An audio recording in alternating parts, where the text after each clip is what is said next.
Forkopimda mensikapi kondisi terakhir bahwasanya tentang kegiatan demo, kita tentunya sebagai negara demokrasi, sebagai wujud penghargaan dan kebebasan berpendapat, tentunya kita menghormati antara asas keseimbangan antara hak dan kewajiban serta asas praduga tidak bersalah. Jadi kita mempersilahkan pihak-pihak yang memang tidak puas karena mekanisme sudah dijalani semua, dan sekali lagi kewenangan pengangkatan perangkat ini kan sebenarnya kewenangan dari kepala desa, dan kepala desa entah itu mau dilaksanakan internal maupun pihak ketiga itu kewenangan kepala desa, dan ketika sudah ada dijalani semua sampai tahap pelantikan, kalau ada tidak puas ya nanti silahkan menggugat. Pada prinsipnya kita akan taat atas putusan ketika itu terkait administrasi mungkin PT UN, terkait dengan hukum mungkin di kepolisian maupun di jaksa. Itu jadi terkait dengan hal tersebut seperti itu. Pak, ini kan selama ini kan dicari Pak, ini Pak Bupatinya mana kok nggak ada suara sekali? Ya enggak, kita kan dalam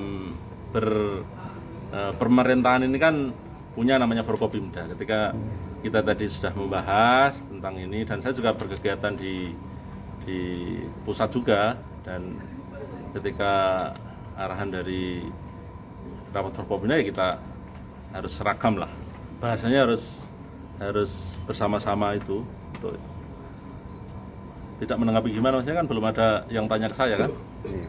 Nah, ini makanya hari ini kita sampaikan ini apa yang menjadi pertanyaan teman-teman, kita akan jawab itu. Terkait bagaimana bentuk supremasi dukungan terhadap penegakan hukum dari pemerintahan? Ya kita menghargai. Jadi gini, mekanisme tata aturannya kan sudah ada. Begitu tidak puas, silahkan mengajukan gugatan.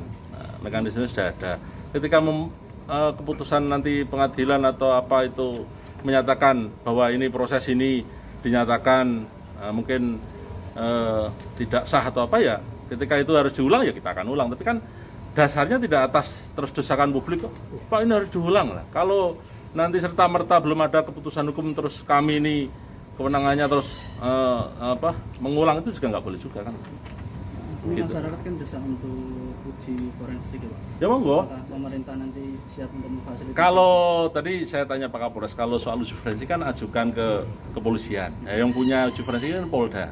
Silakan aja umpamanya, oh ini berdasarkan bukti-bukti yang ada ditemukan bahwa kemarin ada kejanggalan gini-gini, dan tadi dari Pak Kajari juga menyampaikan, kasih intelnya juga ada di sana, dari Pak Dandim hadir langsung mewakili Forkopimda juga melihat proses di sana, itu kan proses kan. Nah, dan ketika aturannya 1x24 jam, ketika itu ada kejanggalan mestinya saat itu juga oh ini gini-gini, tapi ketika itu sampai penyerahan nilai hasil dari pihak ketiga ke mana, pihak panitia desa kan tidak ada protes. Nah, ketika pulang baru seperti ini kan.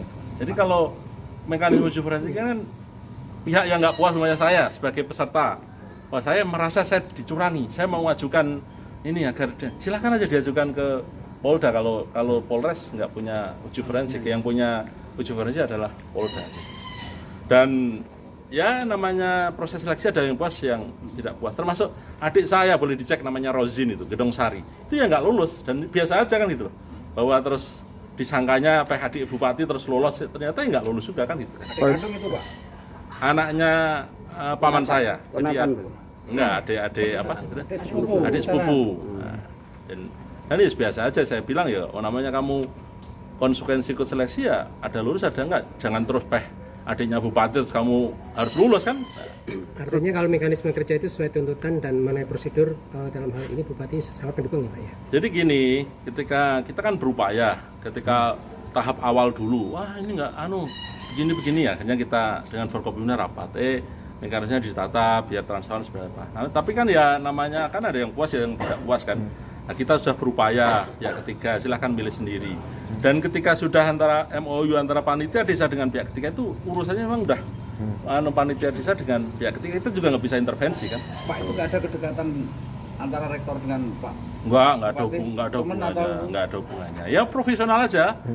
Diaspora Blora, pengen bantu Blora, dan ketika itu MOU, dan kita profesional, saya nggak punya hubungan saudara atau apa-apa. Pak, ini terkait mungkin yang ramai juga ketika yang apa ya, yang lolos ini kan orang-orangnya lurah mungkin, orang Nah, terdekatnya itu mungkin lurah. Nah, ya, ini mungkin ya sudah tahu itu kalau penilaian publik di bawah ya, itu maksudnya entah kebetulan atau apa. Kita kan juga nggak bisa istilahnya detail terus.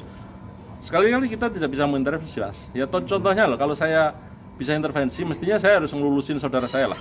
Tapi ya ternyata nggak bisa juga kan gitu. Itu sekaligus menjawab aduan di lapor grup yang jumlahnya sekian banyak itu, Pak. Ya, lapor grup nanti akan kita jawab secara resmi dari asisten, dari PMD dan dari bagian hukum, kita minta jawab untuk atas lapor grup. Terkait adanya banyak peserta yang lolos adalah yang membayar atau DP ada itu gimana? Itu asumsi, itu kan mana buktinya kan kita juga nggak bisa, itu kan ranahnya sudah ranah hukum. Silakan kalau memang ada bukti dan sebagainya tadi dari Pak Kapolres maupun Pak Kajari siap untuk menerima aduan laporan dari masyarakat yang memang menemukan bukti atau sebagainya, ya silakan Ada dilaporkan. kepastian untuk diproses itu? Ya itu ranahnya udah ranah APH, Mas. Nanti bisa ditanya ke Pak Kajari sama Kapolres. kalau mungkin Terkait sikap keterlibatan tim 11 di dalam perekrutan ini gimana? Ya, saya saya nggak itu asumsi juga, saya nggak bisa jawab juga gitu. tapi kalau dari Pemkab sendiri Pak terkait mungkin kalau misalnya ada aduan ke polisi seperti itu Pak. Ya kita menghargai. Nah, makanya kan kita tadi rapat Forkopimda ini kan salah satunya kita undang Pak Kajari, Pak Kapolres ini kan dalam rangka untuk ketika memang administratif ini kan di PT UN. Kan ada juga laporan temuan yang terkait dengan ijazah palsu, pengabdian juga masih ada dan sebagainya. Itu kan ranah administratif. Nah, itu di PT UN kan. Kalau memang putusan PT UN bahwa itu menyatakan bahwa dia itu pengabdiannya kok nggak lolos atau palsu, dia itu ijazahnya palsu, tentunya akan dibatalkan.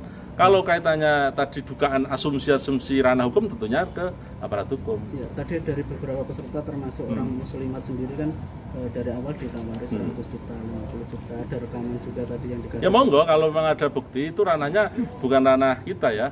Saya sebagai Ada rencana memanggil kepala desa yang bersangkutan. iya, kan mekanisme udah ada, Mas. Jadi mekanismenya itu kan silahkan mengadukan. Kalau ada pengaduan tim ke pembina, nanti asisten akan turun gitu loh. Kalau aduannya ke polisi atau ke Kejari, tentunya polisi Kejari akan. Jadi tata aturannya sudah jelas tuh, Mas.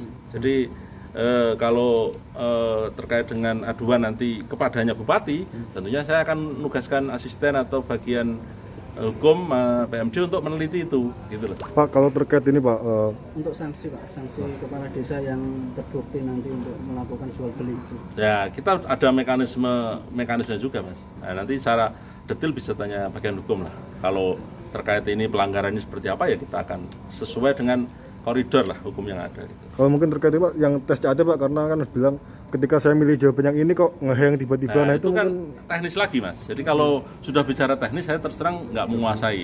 Jadi kalau memang merasa bahwa secara teknis itu dia dirugikan, ya silahkan nanti mekanismenya ya diadukan aja gitu. Termasuk tadi Mas bukan tanya soal aduan forensik, ya silahkan diadukan. Itu kan ada mekanismenya lah, gitu Mas. Tapi kan setelah 1 kali 24 jam, nah ketika sudah lewat itu gimana? Nah, ini kalau pengadu kan mungkin punya konsultan hukum atau mungkin sudah mempelajari secara hukum aturannya seperti apa. Kalau dia merasa bahwa ini bisa, ya silakan diadukan gitu. Tuh. Oke.